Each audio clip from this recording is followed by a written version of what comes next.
Fala pessoal, sejam bem-vindos a mais uma aula. Professor Rodrigo Vick aqui com vocês na luta para te ajudar a ser aprovado na certificação CPA. Seja muito bem-vindo a mais uma aula. Lembrando, esse curso é totalmente gratuito para te ajudar aqui no YouTube, mas se você quiser estudar com mais afinco, com acompanhamento, tendo acesso à nossa plataforma completa, deixei o link aqui fixado tanto na descrição do vídeo quanto nos comentários. E eu, professor Rodrigo Vick, eu vou te ajudar a ser o melhor profissional possível. Não esquece de se inscrever no canal e dar pra gente aqui aquela força, curtir o vídeo e deixar o teu comentário sobre o que você achou da aula. No mais, uma boa aula para você. Tamo junto!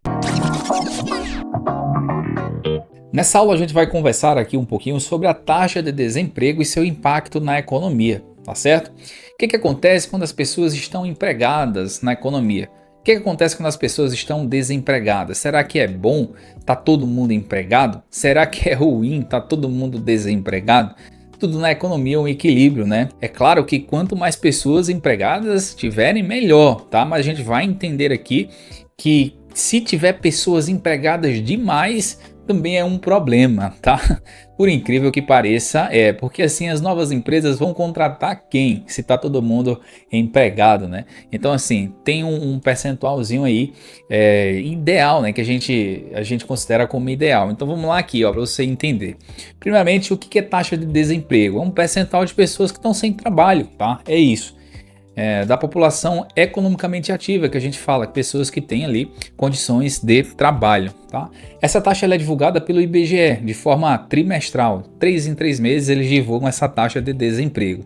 E qual que é o impacto do desemprego aí no PIB? Por exemplo, se as pessoas estão desempregadas, há uma queda no consumo das famílias. Consequentemente, se o consumo cai, as empresas vão produzir menos. Se as empresas produzem menos, tem menos produção, tem menos PIB. Ou seja, o crescimento econômico fica em queda. Ou seja, não há crescimento econômico, tá?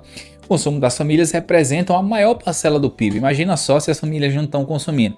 Se as famílias representam 65% do PIB. Então isso é um problema. Tendo menos consumo, menor demanda agregada, não tem pessoas procurando, não tem pessoas consumindo, menor crescimento econômico, o PIB vai lá para baixo, tá certo? Da mesma forma, o impacto na inflação, ou seja, o desemprego quando ele é alto, a inflação fica baixa. Por quê? Porque trabalhadores aceitam salários menores e empresas têm menos poder de repassar esses preços. Se o desemprego está alto, as pessoas estão com renda baixa ou sem renda, como é que as empresas vão vender? Elas vão repassar esses preços? Não vão conseguir repassar os preços que realmente os produtos valem. A mão de obra ela fica um pouco mais barata, né? Claro, bem mais barata, mas não vai ter comprador suficiente para realizar os lucros das empresas e continuar os salários dos trabalhadores. O ciclo que você já conhece lá daquela aula do fluxo da renda, tá? E quando o desemprego ele está baixo, há uma pressão inflacionária, ou seja, se tiver todo mundo trabalhando, os trabalhadores aumentam, né, o salário. Quando a gente olha assim, isso é maravilhoso, né? Mas a demanda aquecida pressiona os preços vão lá para cima demais. Então tem que ter sempre uma pessoa ali em transição de carreira, gente se formando para procurar emprego, tudo mais, para que a economia fique girando. A gente estima que mais ou menos uma taxa ideal de desemprego seria de 3 a 4% nos países mais desenvolvidos, tá certo? Então, por incrível que pareça, na economia, se todo mundo estiver trabalhando, a inflação vai lá para cima demais e o que acontece é uma pressão nos preços, né? Tem que ter aí um equilíbrio, pessoas em transição de carreira ou pessoas que estão começando, né, a vida ali, pessoas que estão entrando ali naquela parte de pessoas economicamente ativas, tá certo? Perfeito, então, tranquilinho de entender, né? E qual o impacto no mercado de crédito, ou seja, quando você vai pegar algum dinheiro lá no banco?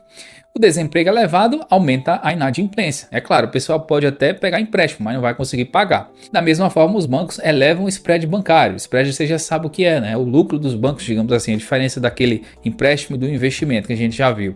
Risco de crédito aqui é maior. Aí, para o banco amenizar esse negócio dessa inadimplência, ele coloca, né, a taxa de juros mais lá para cima. Desemprego baixo, há uma redução na concessão de crédito. Claro, tá todo mundo trabalhando, né? A maioria das pessoas estão trabalhando, elas não vão estar pegando empréstimo, né? Não vai estar pegando crédito no banco. Então há uma contração, né, na economia. É isso que acontece aí. Ok, impacto na política monetária, lá nas ações do Banco Central, né, para controlar a inflação.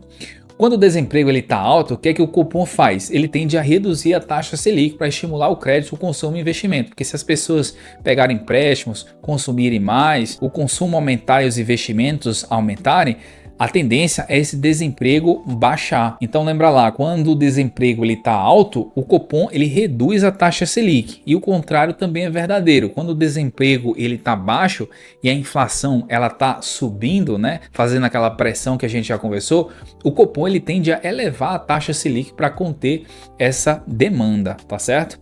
É até curioso a gente falar isso, né? Que um país precisa ter algumas pessoas desempregadas, né? Para que a economia ela continue aí funcionando de forma saudável, né? Curioso isso aí. Mas realmente é o que acontece, tá? Qual que é o impacto lá no mercado de investimentos, no mercado de capitais? Ó, o desemprego ele acima do esperado é um sinal negativo, né? Há uma queda na bolsa de valores. Claro, é como se aquele país não estivesse sendo desenvolvido. Como é que os investidores vão colocar dinheiro aqui? Tanto os investidores aqui do Brasil quanto investidores do exterior. Já quando o desemprego está abaixo do esperado, é um sinal positivo para a economia aquecida, alta na bolsa de valores, nas bolsas, né? No caso do Brasil aqui na nossa B3. Então vou deixar um resumo da aula para você deixar aí anotado no seu material, no seu caderno. Olha só, taxa de desemprego alta. O que acontece? Menor renda, menor consumo, menor investimento, menos investimento, menor produção, o PIB vai desacelerar, o PIB cai. Se a taxa de desemprego está baixa, maior renda, o pessoal tem mais renda, maior consumo, maior investimento, PIB está maior produção, economia acelera, PIB sobe, mas há uma pressão da inflação, tá? Por isso que isso tem que ser contido. Então é isso que você precisava saber, taxa de desemprego e seus impactos na economia. Então vamos ver aqui uma questão de prova, para a gente ver qual que é a solução disso aqui. Essa questão vem dizendo o seguinte, o Roberto é gerente de RH de uma rede de supermercado com 50 lojas. Observou mudança significativa no mercado de trabalho.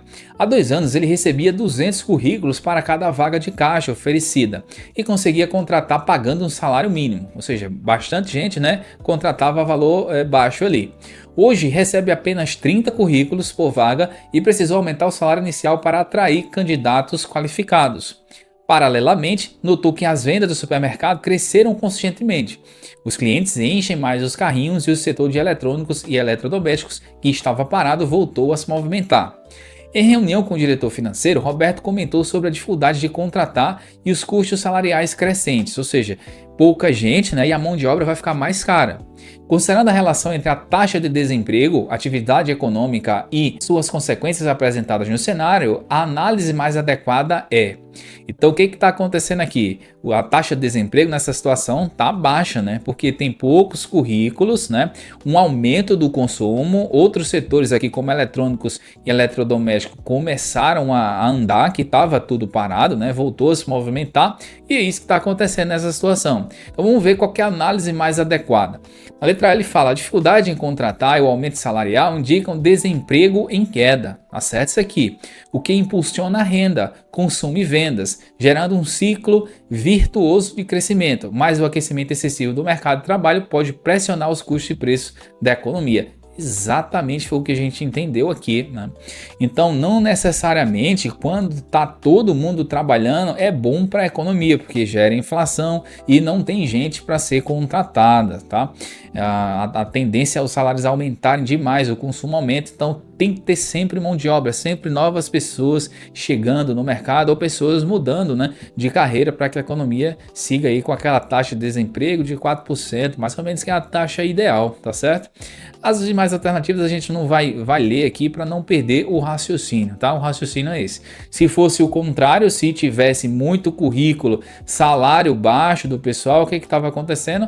A taxa de desemprego ela estava em alta, porque daí o pessoal está procurando emprego demais, tem muita opção, as empresas conseguem contratar com salários baixos, mas a economia não aquece dessa forma, o PIB não cresce, o país não desenvolve, tá certo? A lógica que você precisava tirar aqui dessa aula é essa. Espero que você tenha curtido aqui essa aula, tenha entendido esses conceitos. Então, se a plataforma fez sentido para você, não esquece que tem um link de compra aqui na descrição do vídeo e também fixado nos comentários. É só clicar que está com desconto especial para você se você adquirir o curso agora. Com o Instituto de Formação Financeira, com certeza você vai ser mais um certificado. Te espero em aula. Abraço.